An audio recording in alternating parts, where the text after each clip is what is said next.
가는 곳마다 온통 빛나는 봄을 만들어내는 작은 새를 쫓아 꽁꽁 얼어붙은 자신의 집을 떠난 남자의 길고 다양한 여정은 잃었던 자신의 꿈과 정체성을 찾아가는 절박한 노력이라고 볼 수 있겠죠.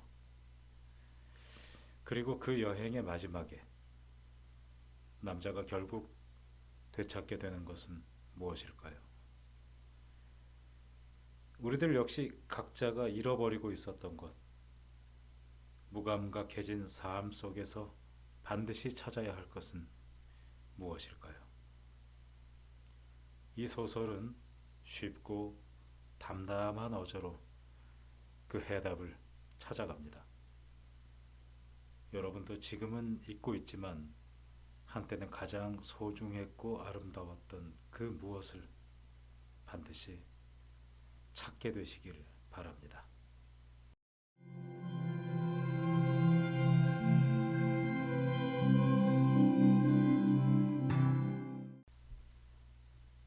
방앗간 주인을 만난 남자는 그의 간곡한 부탁으로 밀을 수확하는 것을 도와줍니다.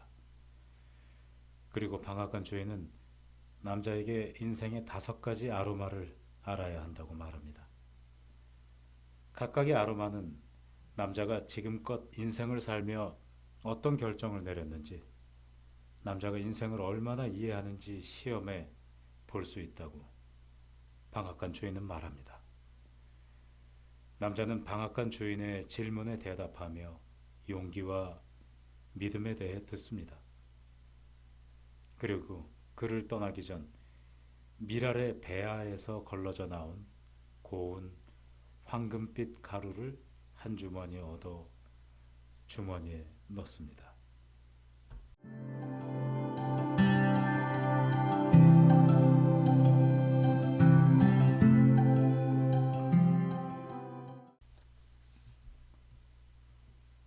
주인은 남자에게 주머니를 건넸다. 해야 할 일이 많습니다. 이 가루는 당신이 내면 깊숙이 간절하게 갈망하는 바로 그 사람이 되기 위해 필요한 아로마를 담고 있습니다.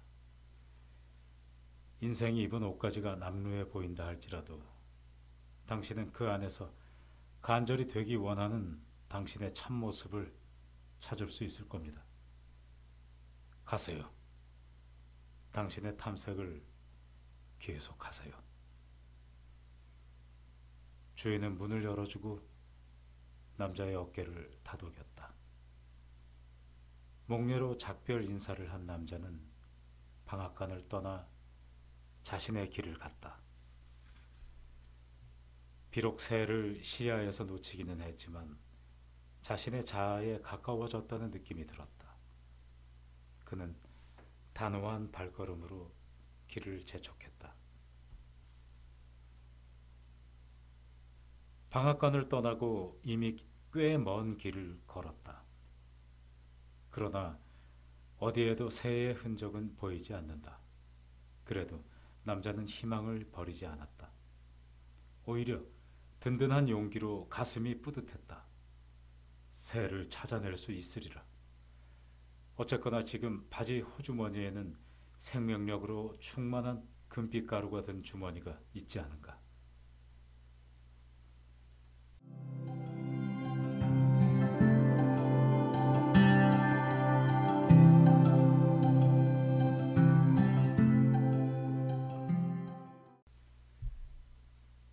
방앗간 주인의 말을 차분하게 귀담아 들은 것은 잘한 일이다. 주인은 남자에게 길을 떠날 마법의 힘을 불어넣어 주었을 뿐만 아니라 많은 가르침도 주었다. 주인은 세상을 다른 누구도 아닌 자신의 눈으로 주의 깊게 보라고 가르쳤다. 앞으로 충분히 주의를 기울이기만 한다면 새는 반드시 찾아낼 수 있으리라 남자는 자신했다. 남자는 가을빛이 완연한 곳에 도착합니다. 그리고 커다란 호수를 만나고 그 건너편으로 태워다 줄 배를 타게 됩니다. 배의 선장은 젊고 순수한 청년이었습니다.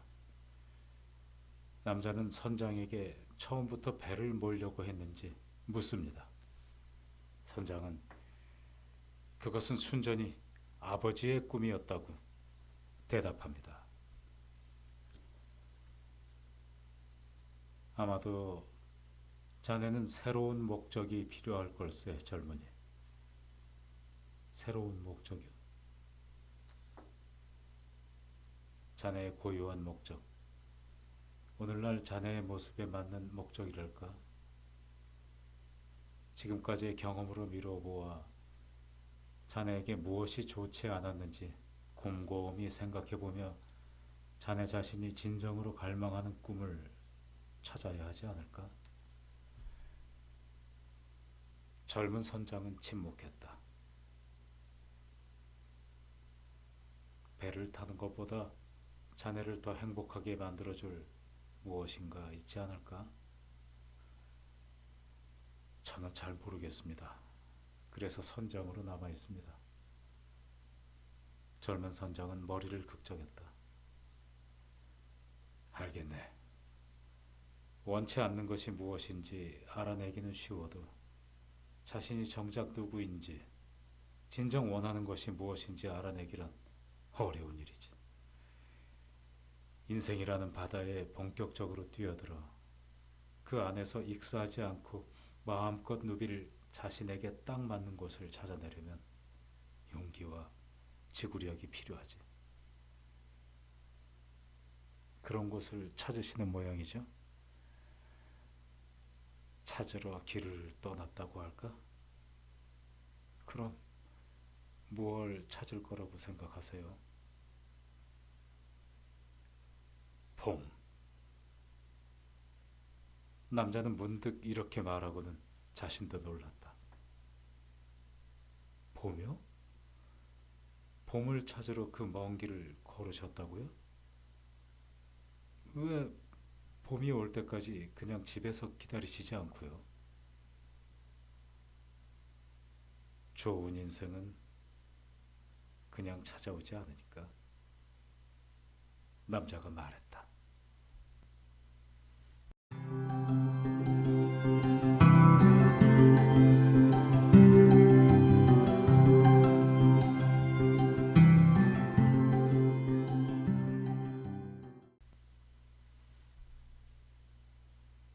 남자는 새를 쫓아가는 여정을 통해 많은 사람을 만나고 많은 일을 겪게 됩니다.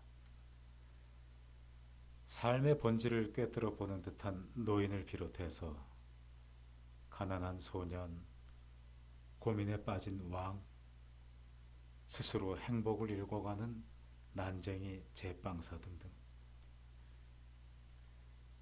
남자는 새를, 아니 봄을 쫓는 자신의 고단한 여행길에서 만난 많은 사람들로부터 영향을 받고 때론 영향을 주기도 하며 인생의 여러 단면을 들여다보고 진실과 거짓에 대해 하나하나 깨달아갑니다. 그리고 어느 작은 도시에 다다른 남자는 캔버스를 펼쳐놓고 그림을 그리고 있는 소녀를 발견합니다. 도시의 성벽과 너도 밤나무와 장터를 그리는 소녀에게 그의 아버지가 지금 그리고 있는 것보다 어제 그린 것이 더 아름답다고 말하자 소녀는 대답합니다. 아빠 마음에 드는 것을 보셨다고 해서 그게 곧 다른 것보다 더 낫다는 뜻은 아니에요. 그건 다만 아빠가 다른 것보다 그걸 더 좋아한다는 의미일 뿐이에요. 아빠의 평가는 그림이 아니라 아빠 마음일 뿐이죠. 소녀의 말을 들은 남자는 무릎을 탁 칩니다. 맞다. 장면을 열중해서 지켜보던 남자가 속으로 쾌재를 불렀다. 실제로는 전경도 배경도 없다. 우리는 무언가 의미 있어 보이는 것을 전경에 가져다 놓고 이 시점에서 무의미해 보이는 것은 다른 모든 것은 배경으로 내몰지. 의미라는 본래 존재하지 않는다. 다만 우리의 평가가 있을 따름이다. 그리고 평가는 관찰자가 누군가에 따라 달라진다. 그래서 비교는 사물이 가진 고유한 특성을 알아보지 못하게 방해할 뿐이다. 비교와 평가를 하면 우리는 세계를 있는 그대로 보지 못한다. 좋은 것도 나쁜 것도 없다. 우리의 평가와 상관없이 세상 모든 것은 그만의 독특함을 지니고 있다. 여러분도 다들 짐작하셨듯이 남자는 평온을 되찾기 시작했습니다.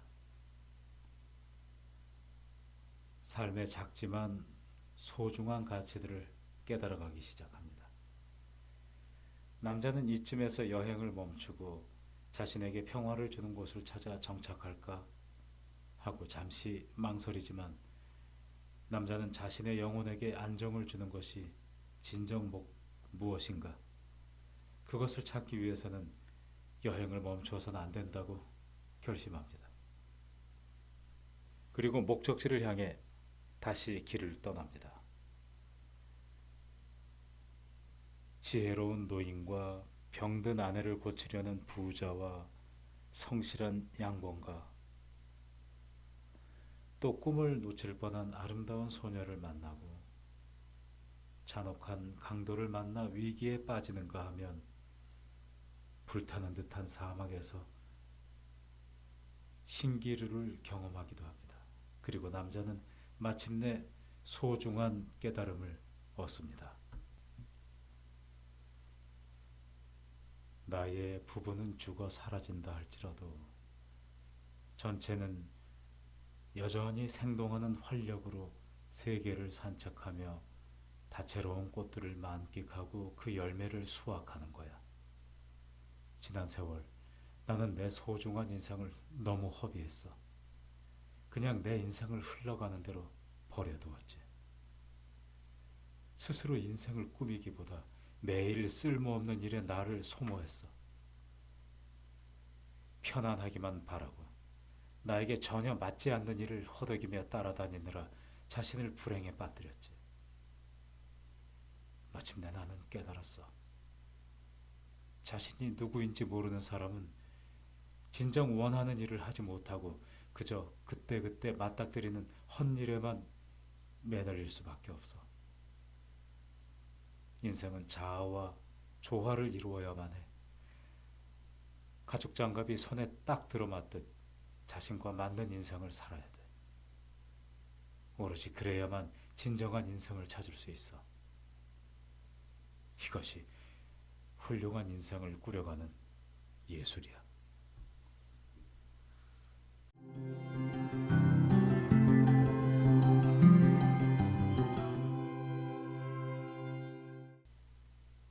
그러다 낯선 곳에서 잠이 들었던 남자는 느닷없이 거센 회오리 바람과 함께 커다란 모래 구덩이에 빠집니다. 가진 방법을 찾아봐도 그곳을 빠져나갈 방법이 없습니다. 남자는 이것이 마치 엄청난 크기의 모래시계와도 같다는 것을 알게 됩니다. 그리고 또 하나의 지혜를 깨닫습니다.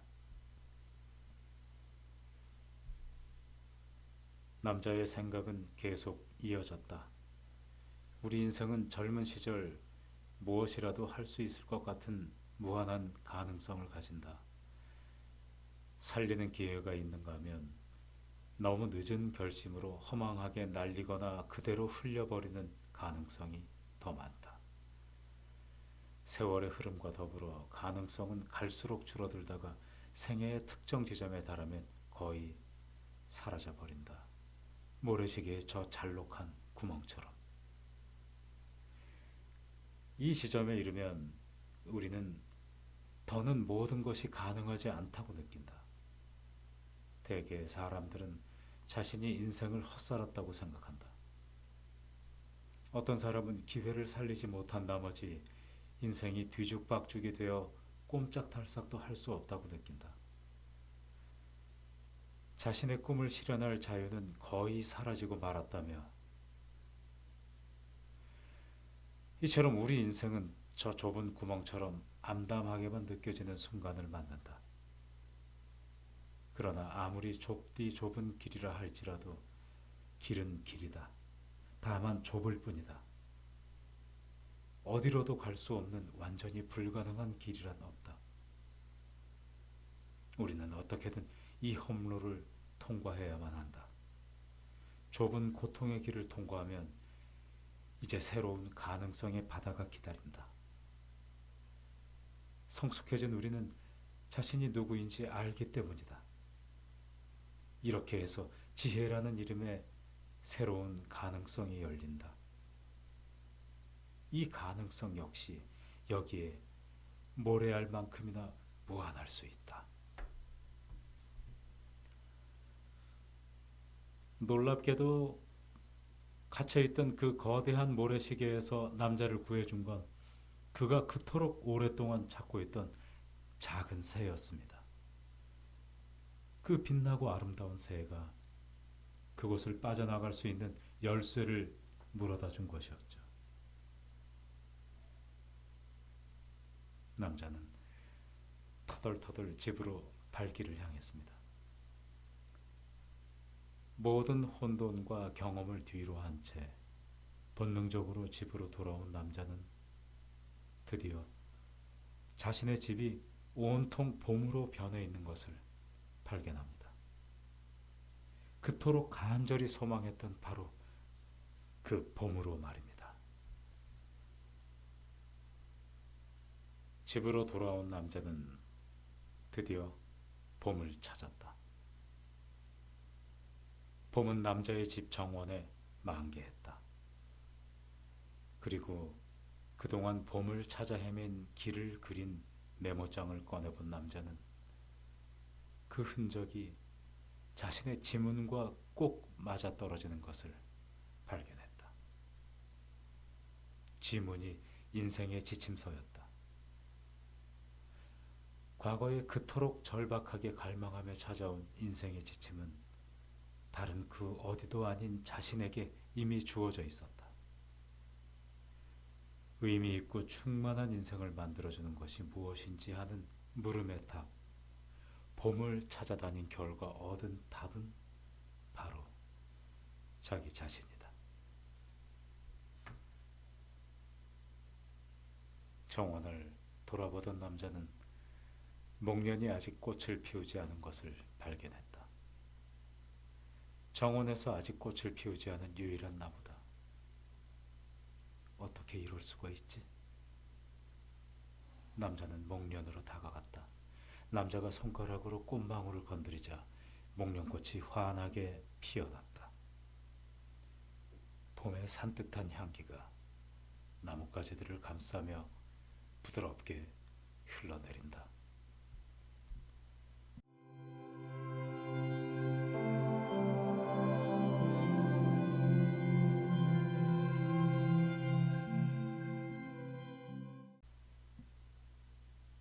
남자는 가죽 주머니에서 빈 쪽지, 아래에서 발견한 빈 쪽지를 꺼내며 중얼거렸다. 쪽지에는 남자가 어릴 때 쓴 것들이 고스란히 적혀 있었다. 그의 꿈들이. 미소를 머금고 꿈들을 읽어본 남자는 힘차게 뛰어올라 날개를 활짝 펼치고